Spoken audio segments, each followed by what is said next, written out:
Welcome to using the webinar template in Canva. The Canva template is linked on the port. Open the template in your Canva account. You may need to create an account. Canva accounts are free. Once you have the template open, make a copy by selecting File, Make a Copy. You can see in the upper right corner that the name is changed to Copy of Get a Bigger Boat Webinar Template. Click into that and rename the file to the name of your webinar. Our webinar is the Peanut Butter and Jelly webinar, which isn't the actual title of the webinar, but it's a functional title that I will understand even if I change the name of the course. Canva is easy to use, and we designed this template so it's clean and you can work with it without a lot of skill, but still get a nice result. You also have a lot of flexibility to add your own personal elements to it. I do recommend that you do not put a lot of branding into your slides. It makes it easier for you to reuse the slides, even if your branding changes, or if you ever choose to sell your courses to another company. The first slide is a title slide. So here I'm changing the title of the course simply by clicking into the text. You can see the text is surrounded by a box as you work on it. You can drag the edge of this box to change the shape of the area that contains the text. In a similar way, I'm adding a subtitle, and I'm using that box of text below the title and subtitle to add a description. Canva has a lot of photo files included with it. Some you have to pay for. I have the paid version of Canva, so I can access them all, but they have lots of great ones with the free account. The ones with Pro at the bottom are the ones you have to have a paid account for. To change the photo, go to the elements in the toolbar at the far left of the screen, then type in a search term. Choose Photos and select a photo that works for your course. You can also upload photos. You'll see that later. Just drag that photo right into the placeholder photo and it replaces it. The slide deck comes standard with 17 slides.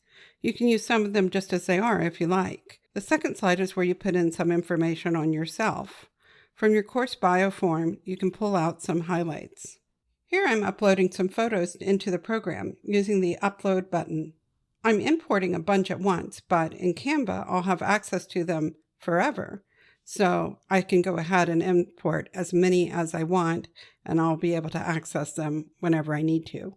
Then I'll add them to the presentation, just drag them over, and they'll snap into the frames.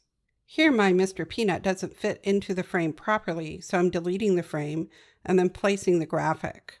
One nice thing about Canva is that to resize a graphic, you just drag it by the corner and it keeps its proportions.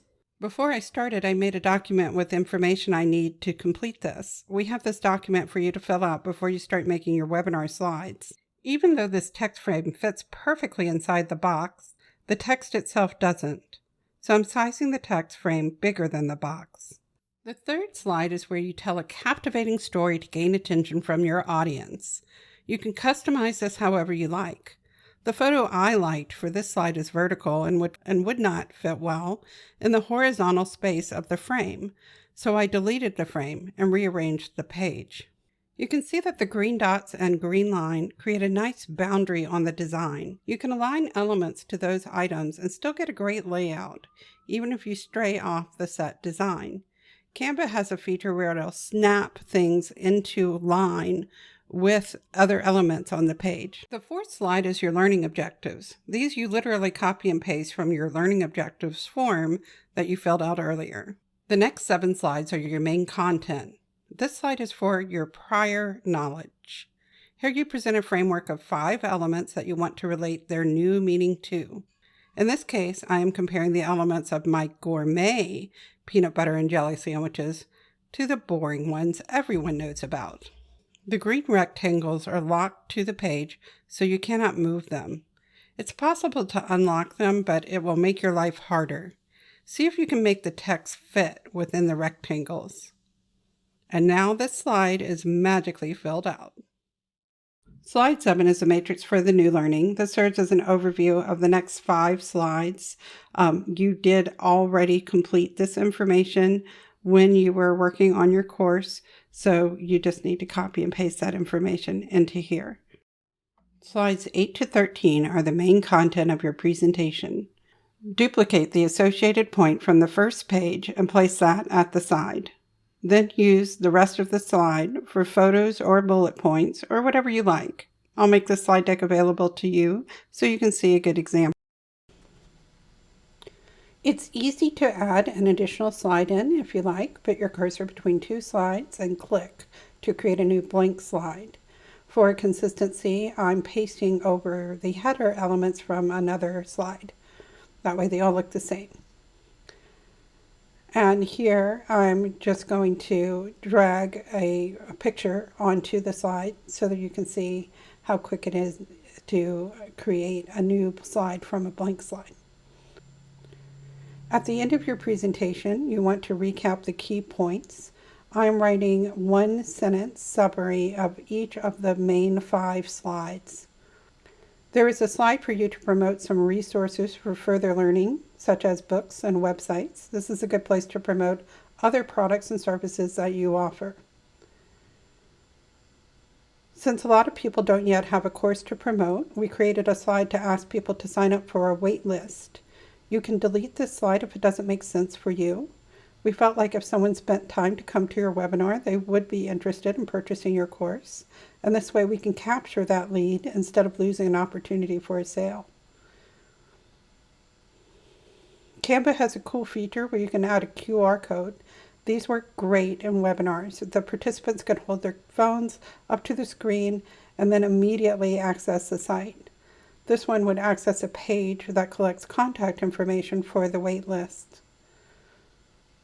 And then, of course, thank them for coming and make sure all your social media handles and email are listed. Once you have created your webinar, you can present it. So we're going to go all the way back to the very beginning of our webinar that we created, and we're going to present it. So this is when you get ready to present your webinar, you click present, and the present full screen will take it and present it full screen. And you'll notice that you don't have your notes here, so you should print out your notes before you start your webinar. So you go to share, and then on the download link, you're going to choose to include the notes.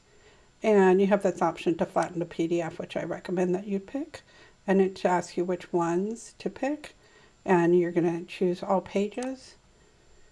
And then it will download. It always does this thing where it has a little box that pops up when it's downloading files. And right now it's downloading. You see it takes a little bit of time to download all these graphics and everything.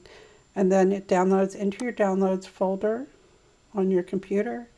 And when I open that up, this is what I have.